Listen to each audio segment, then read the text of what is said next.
This episode of Doc's Boost is part 2 of the troubleshoot to solve the performance issue that popped up while on the track in Vegas with Team Shelby at the 2024 Shelby Bash event. Let's start with a quick recap of what happened on the track in Vegas. At the start of the first session, the car suddenly started to choke, cough, spit, sputter. It was really losing power on the track. Had to pull off to the side, wait for all of the cars to get flagged to stop and get off the track so I can make my way off the track. I almost lost all throttle response and was experiencing no boost. Once off the track, we found open ports for where hoses were completely blown off and not to be found anywhere. One of them that was gone was the hose that connects right at the bottom of the supercharger up front, and that goes to the fuel regulator sensor on the rail as well as the bypass valve for the supercharger. Now, once everything was replaced trackside, we went back out onto the track for the next session, and it all happened again. We actually had to leave the event, leave the track, while the car still ran like shit. Troubleshooting part 1 was all about confirming compression and then scoping the engine to find out what was going on internally with the pistons in each of the cylinders. What was revealed was that the compression in every cylinder was 120 pounds, and that was a little lower than expected, especially with 10-to-1 pistons and a cam, right? So I was expecting a lot more, but at least all of the cylinders were equal to one another except one. Cylinder number 4 only read 100 pounds, so I know I had a 1-week cylinder.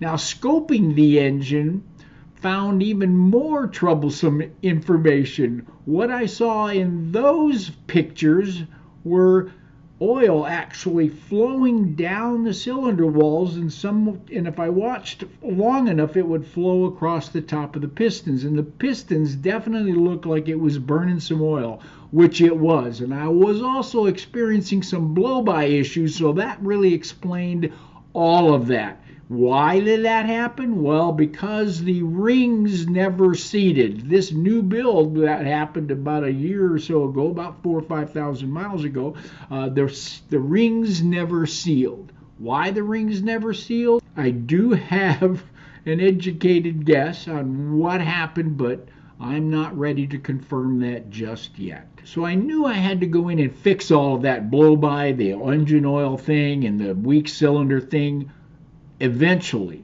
but only after fixing the performance issue. I didn't want to have to fight a performance issue with a new build again because I didn't find out why it was running so bad first. So, focus is still on performance. So, here's where we begin with part 2. After putting everything back together that was taken apart during part 1, which included a new set of Autel AR94 racing spark plugs that was highly recommended by a friend of mine that's in the performance business, I was ready to use my Autel scanner to run some tests.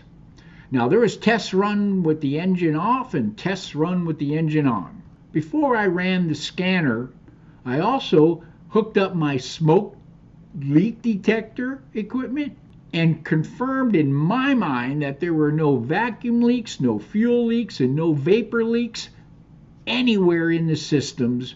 So I knew I was starting with a good system in that respect. Now, what the scanner found was that all systems were functioning, and I was not in any type of limp mode, even though it felt like it wanted to go there. I did find 4 codes that didn't produce any check engine light, which I thought was pretty weird. Those 4 codes were for O2 sensor on bank 1, sensor number 1, and O2 bank 2 sensor number 1, which both of those sensors are before the cats, and those codes were P0130 and P0150. I also found a code for the camshaft positioning sensor, and that was a P0340, and a code for the crankshaft position sensor, and that code was P0335. You should also know that I didn't get any check engine lights throughout this entire event. While at the track, while driving the car home. Whoa, oh, there you go. It just kind of fell out of cruise control, going uphill again. So what's left to do now is just get in there and start replacing the sensors. And we're going to start with replacing the two O2 sensors first. Oh, so maybe if I disconnect this one first, I'll get slack over there. There, got that disconnected over there. So now let me see. Yeah, there we go. I can pull it down now, as you can see, and I can get to the tab and pull it out there. Well, a 22 fits the ones I bought, but a 22 doesn't fit the ones that are in there, so let me get a bigger wrench. 7/8 will. There we go.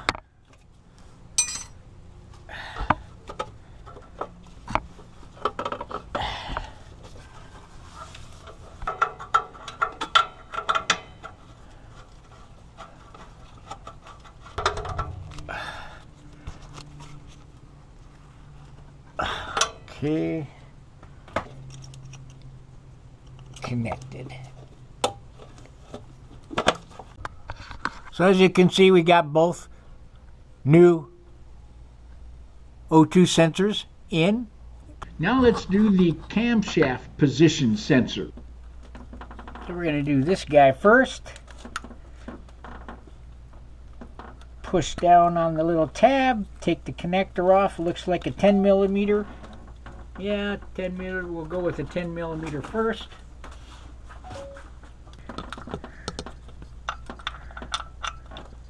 Oh, surprise, surprise. It must be an 8.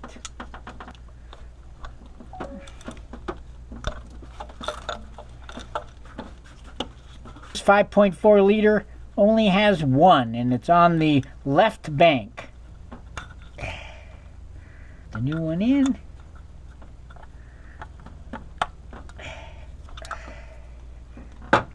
And click, it's in. And last but not least, now we're ready to do the crankshaft position sensor. And this one was a little tough to get to. I got to move the tensioner, take the belt off before I can do anything with the air compressor, and then I can get to this. So I got to take this off so I can get down there and access my belt tensioner.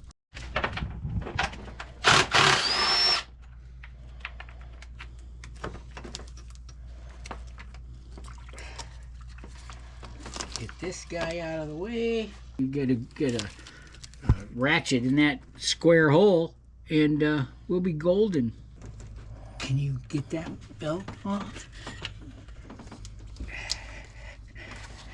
All right. Okay, it was a big struggle to get that compressor out of the way so I could get that sensor out of there. And that is the connector for the crankshaft position sensor. I'm going to tell you what you have to do. It was impossible for me to control the cameras and the lighting and everything else while I did what I needed to do. This is what you have to do. All right? Disconnect this and that. Press the tab and give it a good pull. This one is for the AC compressor. Press the tab and pull it out. You're going to release this off of the stud so you can move that harness out of the way. But that's not the only harness you have to deal with. You see this harness right here and traveling right in this space? This harness needs to be moved out of the way in order for you to be able to move this compressor this way far enough to get the stem for that sensor out of the hole. And then you need a 10 millimeter bolt to take that off of there so you can free up the harness. Now, in order to get that harness out of the way, this is what I discovered, because that harness comes all the way around here to the power steering module. That power steering module needs to be disconnected. You get this connector off. There you go. So both of these are off. You have to disconnect your alternator cables. And now this goes over to the oil pressure sensor. I didn't take mine off because the tab was twisted around to a location to where I could not get my finger to press on the tab and pull at the same time. So all of this is now free, and as you can see, it comes all the way back here, and once you get these connections off of there with this stud, you can then move this harness out of the way. And you need to take that bolt off. You need to take that bolt off right there. Hopefully you got that. You can see that in there. Move these around a little bit till maybe it'll come into view, but you can see that studded bolt right there. Okay. And then that bolt right there has to come off. Like I said, these are 13 millimeter heads. And you got to take all three of those off. And with the belt disconnected, you can move this compressor completely out of the way so you can get the stem out of there.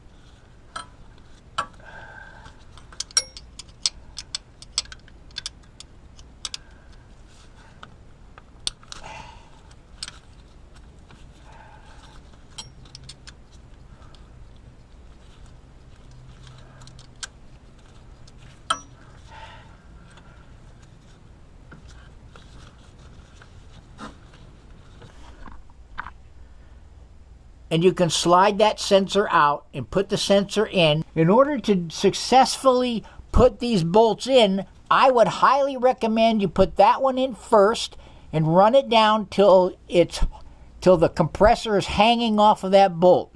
You start this one next, get that one going, and then you run these two up almost tight, but not quite tight. You want to be able to wiggle the compressor around.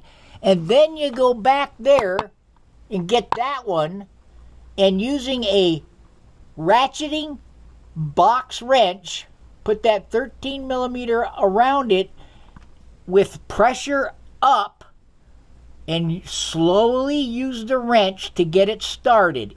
I've done this job twice, and both times that last bolt, as long as I did them in that succession, that last bolt went into the hole and threaded perfectly, without any issue whatsoever. Put the harnesses back together just like you found them. Slide the belt back on, then then reattach the coolant reservoir, and we are done with the crankshaft sensor. Now that all four sensors are in place, the best practice would call for me to load the tune fresh at this time, which I did. Let's read some codes.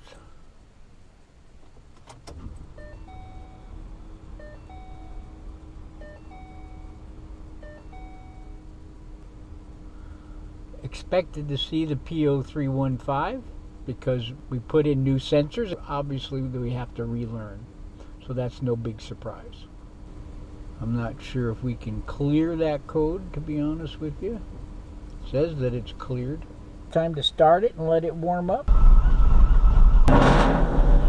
Once I did the crank relearn, that's when the check engine light came on.